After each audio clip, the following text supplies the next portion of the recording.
Eu queria fazer uma reflexão um pouco. Você está falando, eu fico pensando muito na questão da educação, né? Porque está falando de condicionamento, o Oscar falou de sociedade e tal. E uma das coisas que eu acho que a gente deveria, eu queria saber a sua opinião até de como repensar isso, até como neurocientista, porque a gente viu isso muito durante a pandemia, né? Chegou a pandemia, as crianças tiveram que aprender no online. Muitas crianças não puderam aprender no online porque não tinham online para aprender vídeo às escolas públicas. Então a gente teve aí um abismo ainda maior de o quê? De diversidade que não é respeitada, né? Porque você tem uma desigualdade absurda.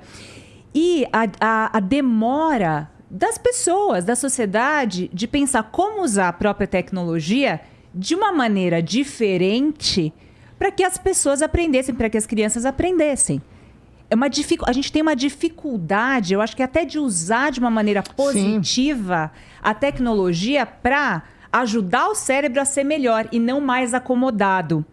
E aí a gente está num momento agora muito importante. Mas você tocou num ponto muito legal. Toda vez que eu entro nessa discussão com pessoas que não são cientistas, não tem nada a ver no mundo científico... Que não é o nosso caso. Que não é o caso dessa mesa. Exatamente. Evidentemente. A pessoa fala, mas é tão mais conveniente. É isso.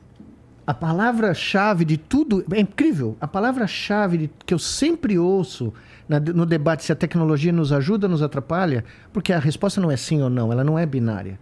Ela ajudou em várias coisas. E atrapalha em outras. E ela atrapalha em outras. Mas o que eu acho mais curioso é a pessoa falar assim, mas é tão mais conveniente, mesmo que isso custe a capacidade cognitiva dessa pessoa de raciocinar. Dela perder completamente como se faz uma conta simples. Né? Outra pergunta, outra pesquisa que fizeram muito interessante. Tinham feito isso, acho que 30 ou 40 anos atrás, e fizeram recentemente. Você lembra do número do telefone da sua mãe? Ou o seu? Ou do seu primo? Ninguém mais lembra. Já não lembra mais. Da minha mãe, eu por acaso da minha mãe eu também lembro, mas se você parar para ver, o número de telefones que você sabia decor antes e que você sabe hoje, comprimiu. Sim. Isso é só um pequeno detalhe, Mas, né? professor, isso na minha opinião, essa é uma das coisas que são benéficas nisso daí. Ela é benéfica num sentido. Eu ocupo menos o meu cérebro com esse tipo de informação. Mas eu ia chegar nesse ponto. Eu não estou nem preocupado se você lembra ou não o seu telefone. Mas o que eu falei isso aqui, eu acho que o ano passado. Fizeram a mesma pesquisa com os motoristas de Londres. Você me contou essa história. Lembra que a gente conversou? A parte do cérebro... Porque quando você usa o Waze, você está fazendo uma forma completamente diferente de navegar da forma natural que nós todos aprendemos a navegar. Quando a gente navega pelo mundo, a gente lembra daquela árvore, daquele posto de gasolina. E eles fizeram os testes com os motoristas antigos, que não tinham meios digitais, e os motoristas mais jovens, que estavam tendo dificuldade em passar no exame de motorista de Londres, que é um baita exame difícil, mas você não pode usar o Waze para fazer o exame. E o que eles descobriram?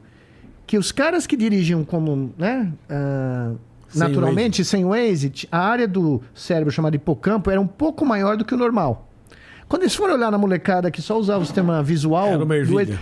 Não, era uma ervilha, mas era menor.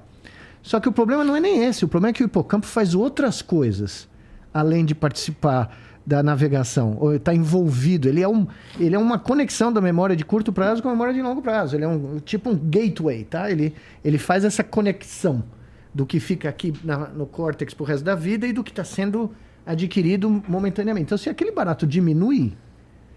Pode até você achar que não faz diferença você navegar com o Waze versus navegar olhando para a paisagem. Mas pode ter um efeito que a gente nem sabe qual é.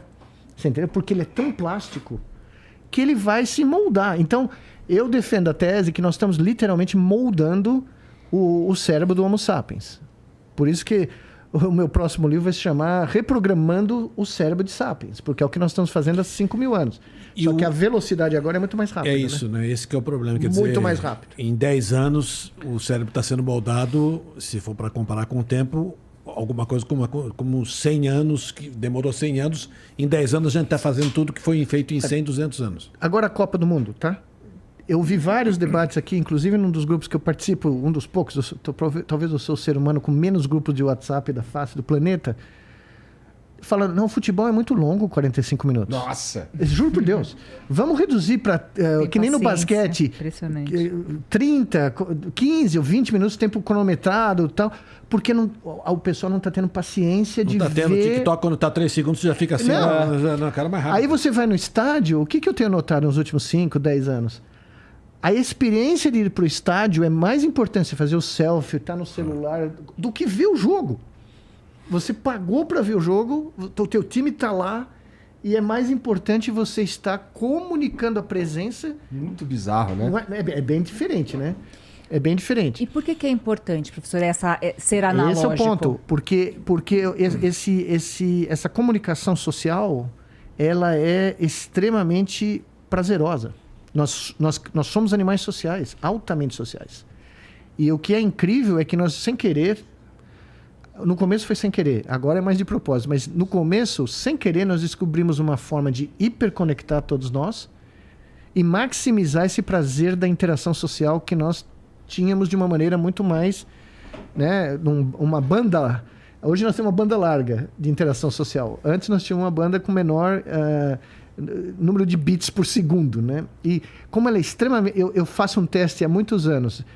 Eu vou dirigindo do Palmeiras até o meu apartamento, eu conto quantas pessoas eu encontro na rua que estão olhando pro celular.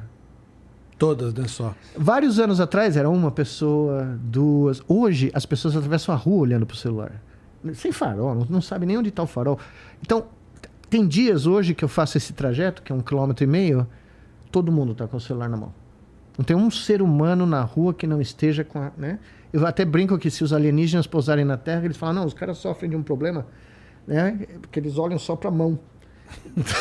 O tempo inteiro. Então nós precisamos conversar com eles pela mão. Porque não vai dar para conversar de frente, né? Ah, quer falar comigo? Faz um vídeo aí, solta no YouTube.